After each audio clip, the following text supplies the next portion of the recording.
सीमा सुरक्षा दळની 176મી બટાલિયન દ્વારા દેશભરમાં ચાલી રહેલા હર ઘર તિરંગા અભિયાનના ભાગરૂપે ભૂશેરમાં એક ભવ્ય મોટરસાયકલ રેલીનું આયોજન કરવામાં આવ્યું હતું। આ રેલીનો મુખ્ય ઉદ્દેશ્ય નાગરિકોમાં રાષ્ટ્રધ્વજ પ્રત્યે આદર અને દેશની એકતા, અખંડિતતા તથા ગૌરવની ભાવનાને વધુ મજબૂત કરવાનો હતો। આશરે 100થી પણ વધુ મોટરસાયકલ પર સવાર થઈને નીકળેલા બીએસએફના જવાનો અને અધિકારીઓએ હાથમાં ત્રિરંગો લહેરાવીને સમગ્ર ભુજ શહેરમાં અદ્ભુત દેશભક્તિમય વાતાવરણ ઊભું કરી દીધું હતું। આ ઉત્સાહવર્ધક રેલીને બીએસએફ બટાલિયન હેડક્વાર્ટરના પરેડ ગ્રાઉન્ડ ખાતેથી કમાન્ડન્ટ યોગેશ કુમાર અને સેકન્ડ ઇન કમાન્ડન્ટ મહેશ નાથ દ્વારા લીલી ઝંડી આપી પ્રસ્થાન કરાવવામાં આવ્યું હતું। આ પ્રસંગે ડેપ્યુટી કમાન્ડન્ટ મનીષ પારીક તેમજ ભૂપેન્દ્રસિંહ ભાટી સહિત ઉચ્ચ અધિકારીઓ ખાસ ઉપસ્થિત રહ્યા હતા।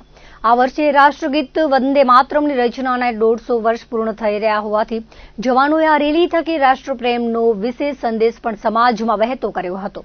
રેલીના સમાપન સમયે બટાલિયન મુખ્યાલય ખાતે આયોજિત કાર્યક્રમમાં કમાન્ડન્ટ યોગેશ કુમારે ઉપસ્થિત તમામ અધિકારીઓ અને સીમા પ્રહરીઓને પ્રેરણાદાયી સંબોધન કર્યું હતું।